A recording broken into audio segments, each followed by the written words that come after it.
Hey guys, look who showed up! Hey! So, just to let you guys know, no, CJ the comic book guy is not dead. I'm here, alive. That's not a computer you've been hearing. I am actually still here. So, shall we start the show? Let's start the show! It's the Hidden Comics for the week of December 4th, 2013. Alrighty, so, this week, mainly because someone screwed up our order, you know who you are, we'll be reviewing the first two Unity issues, Unity number 1 and then XMen Award 19 this week because, again, someone screwed up our orders. They know who they are. Mm-hmm. So, I guess, do you want to dive in with Unity number 1 first? Let's take a look at it. Alrighty. So, Unity number 1, the Man of War is kind of flying around, kind of patrolling his kingdom, which, means we're still in Romania. Mm-hmm. And the UN isn't too happy about that. They send in, I guess I should say, Hanada send in this special team, and they, of course, get their butt handed to them. Of course, after the Eternal Warrior tries to beat up Eric, and then, of course, Eric kicks his butt as well. And then, so what do? They send in Ninjak, because if all else fails, send in a ninja. And the ninja gets his butt kicked as well, and then gets put into a cell, which then continues on with XMen of War issue 19. I'm just going to put this over here on the stand. Usually ninjas work. Maybe they should have gone with like a pirate. Yeah, maybe the pirate would have been a better answer, but we'll touch base on that later. So, anyways, Man of War 19, the one thing that struck me about 19 was the art style. And I'm not talking about the front cover. The front cover looks fantastic. This is, of course, the variant edition, which you are seeing. What struck me as odd was the art style they used for the inside of the book. I'm not sure why Valiant chose to use this art style. It almost looked like an ink painting, like an oil painting. Well, it wasn't bad. Unique. Oh yeah, no, I'm definitely glad that they aren't just sticking with the same thing. It was difficult to adjust to, if that makes sense. Because it's not standard comic book art. Yeah, in this one, Eric goes and kicks some more butts. I'm forgetting the character's name at the moment, but man loves butts. The guy, haha. He likes big butts, and he cannot lie. Anyways, so he finally kicks the guy's butt who's been challenging him on his leadership, saying, "Oh, I should be the leader. I should be leading everyone, not you." And, of course, just completely owns him. And then at the end, someone escapes from their holding cell. I'm not going to tell you who. But that's pretty much how issue 19 ends. I give both of these a go and buy it now. The artwork in issue 19 is a very small thing. And really, it should be the story that matters the most. I think the story in 19 was fantastic. What was your opinion on the issues? Holy crap, this has been the longest time it's taken me to read through comics in a while, because usually I just speed read, but you know what, these are damn good reads. So you people definitely go out and buy these two issues, because, I haven't been in Valiant's swoop for a little while since the end of last year, so I needed to catch up a little and readjust, but overall, this is a great crossover, and, it seems like we're getting crossovers every other month from most companies, but most of them have just been so good lately, it's kind of hard to complain. And this one is no different. Exactly. Like, how long has it been since we've started Forever Evil in the DC universe? We're just finished Infinity at Marvel, and now we're starting in Humanity. Yeah. Meanwhile, IDW does Dark Cybertron. This is why I think Valiant is a good company out there right now. They don't just make events for the sake of making events. They have them for a reason, and they're one of the few companies that consistently writes good stories. But anyways, I guess I'll let you take it from here with the Superior Spider-Man. So anyway, Superior Spider-Man Annual #1 from Marvel. Now, we all know how I feel about Doc Ock as Spider-Man. You love him, right? No, he's a piece of... Well, the word I would say is something that can't even be said on the internet. Oh, okay. Wow, that's pretty powerful. Yeah. I, for one, like him. Troll. You're on thin ice here. Yeah, I'm the one who runs the show. Anyways, You bearded fish, what? what? No, I'll use my powers of Thor to smite you. just because you're descended from the Vikings. For those of you who don't understand the joke, go look up Thor, Mythos, and Red Beards on the internet. That should help clear some things. Just because you have a freaking ginger beard doesn't mean you can kill me with lightning. Oh, really? Anyways. Superior Spider-Man #1. Annual #1. Getting mixed up. So, we all know that Doc Ock is kind of a prick to his enemies, but what about to Peter Parker's family? Well, he's actually been pretty nice to Aunt May lately. Doting on her, looking after her more often, showing up to her doctor's appointments, you know. Pussy. Sorry. Continue. Hey, this is the one aspect of him that I actually like these days, is that he's actually a good person towards most people. Aside from when he tried to get into Mary Jane's pants. Yes, I would have done it. Exactly. But it was See? still squicky. You just admitted to what I was going to call you out on. Whatever. So, apparently, Otto thinks that because Peter always had to rush off and be Spider-Man, he never really cared about Aunt May, even though she kind of single-handedly raised him alongside Uncle Ben. Sure. And he's been looking after her and her husband, J. Jonah Jameson Sr. Just go with it. As all of you can tell, I've never read a Spider-Man comic in my life. This is clearly why you're not reviewing this book. But the reason for that is because I started with the Grown Saga, so I'm sure all of you can forgive me.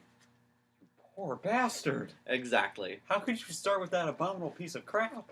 Well, because I asked one of my friends who's really into Spider-Man, what's a good issue to start with? And he hands me an issue of the Clone Saga, and he's like, I think this would be really good for you to start off with. Was this guy on drugs as a kid? No, he's just like screwing with people. Wow, what a dick. Yeah. So, and speaking of dicks, Otto has encountered the Ghost Rider villain Blackout, who's our special villain guest star for this annual. Yeah, just go with it. Go. Blackout is back in town to reestablish his... No, why? Can I finish? Blackout is trying to reestablish his reputation as an evil murderer by taking out the toughest guy in town in New York, who is apparently Spider-Man.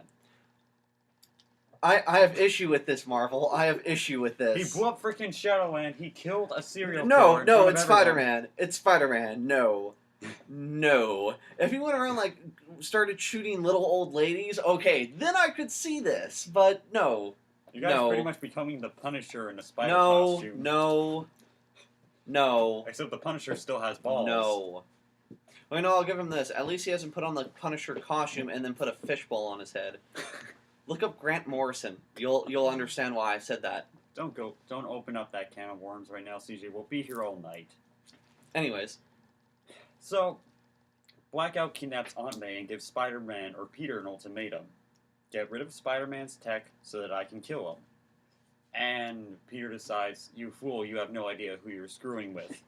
And so he contacts Danny Ketch, the former Ghost Rider. Okay. Who tells him that Blackout is a half-demon. Otto says, how I despise the supernatural, but I have no choice but to fight it. Yeah, you certainly talk like old Peter Parker. He like, oh man, I gotta fight this creepy ghost dude. Should I call a Ghostbusters? Maybe not like that, but you know what I mean. Boo. Peter would be making quips the whole way through. Hey, Blackout, are you here to audition for the new Twilight movie? Because your skin is really pale. Anyways. I could play Peter Parker. Anyways. You're not tall enough, I don't think. And you need glasses. Well, that's easy. If Andrew Garfield can fake it, so can I. Oh! But anyway, so Otto and Blackout have their little showdown, and it gets pretty freaking brutal. Like there's He's not the only one that faked it. Sorry, just wanna there's last one. there's Promise. blood over there. CJ, is there something you want to tell us about last weekend? No, I was talking about what's her face faking it with him. Oh, okay. Well, Yeah. But anyway, so yeah, brutal beatdown, and apparently everybody's afraid of Peter Parker now, and not just Spider-Man. So yeah. Overall, what I liked about the issue was seeing Otto actually being a decent person towards someone for once. Blackout, he was cool to see, and it was cool to see Danny Ketch cameo, and the fight was pretty brutal, but, you know, I'm still not used to Spider-Man being a cold-blooded, punch people in the face and make them spew blood kind of guy. I don't know. It's not my Spider-Man. It's not the guy I grew up Sometimes idolizing. you gotta do stuff you don't like to get shit done. Or when some asshole takes over your body and makes you do that. But anyways, on to Amazing X-Men number 2! Okay, so this issue was very, very bubblegum, and by that I mean that I was expecting more from this, especially when the editor doesn't misses a very obvious typo. Such much fun, really? Really, Marvel? I expected better from you.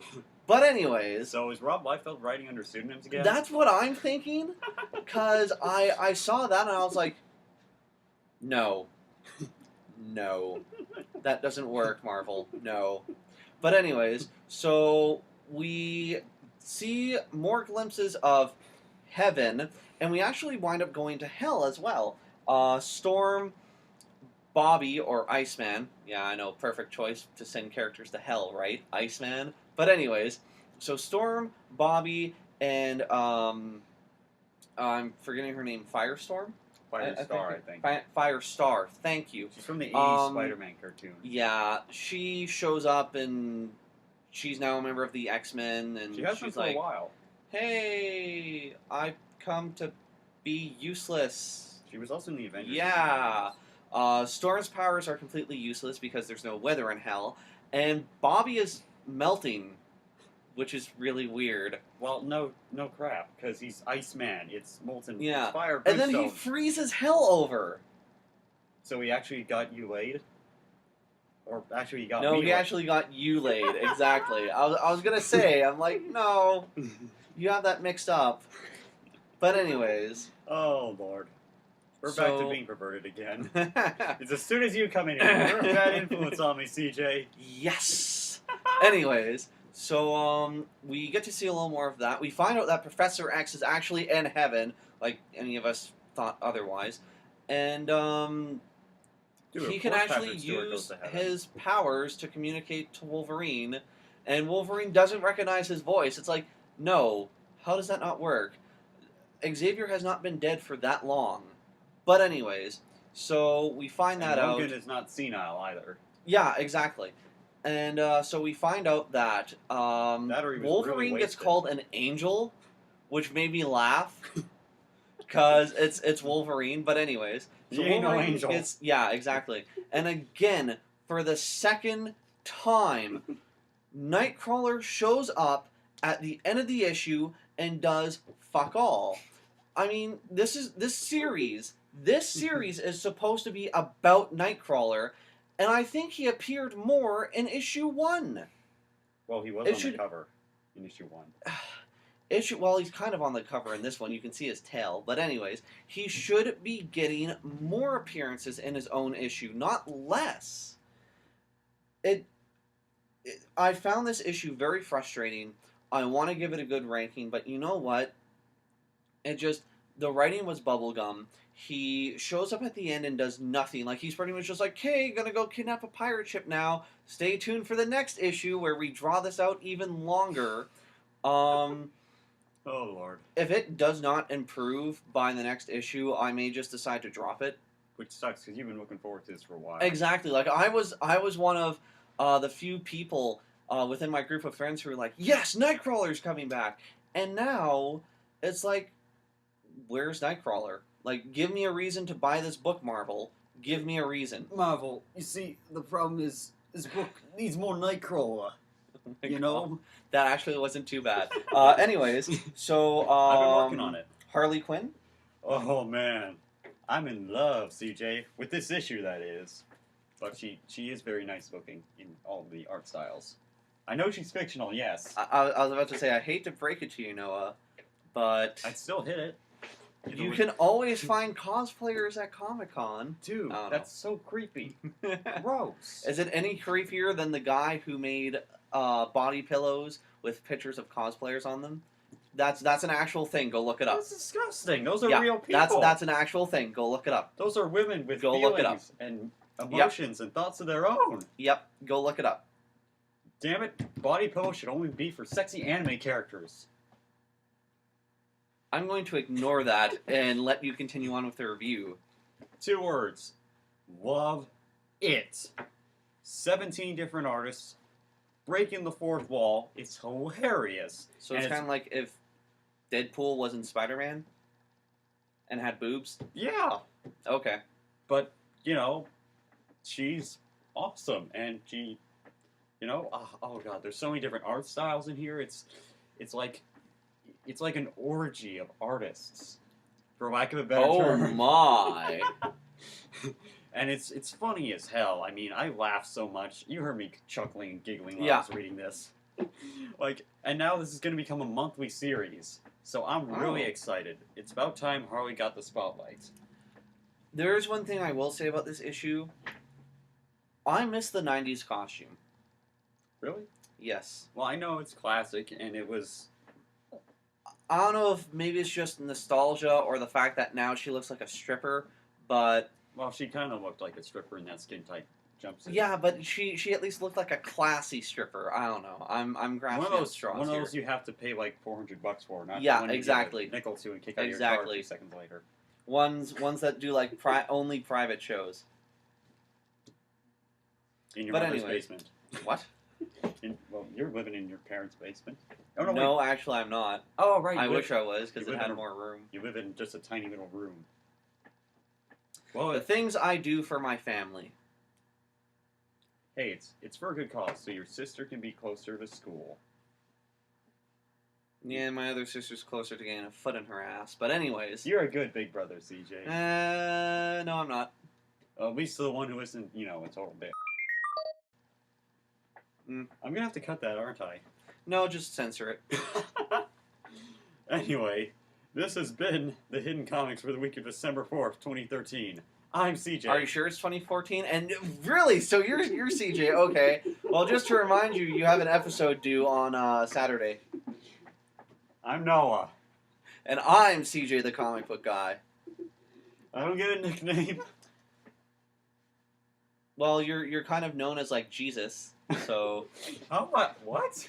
because Noah from the Bible can part water. That's Moses, first of all. Oh, I thought it was Noah. Noah built the Noah ark. built the ark. And Jesus So is you a can totally build me a house. Jesus is a totally See, different guy. does that make you feel special now? You can build me a house. Building myself a mansion. You Anyways, can live in my pool house. see you guys later. Bye.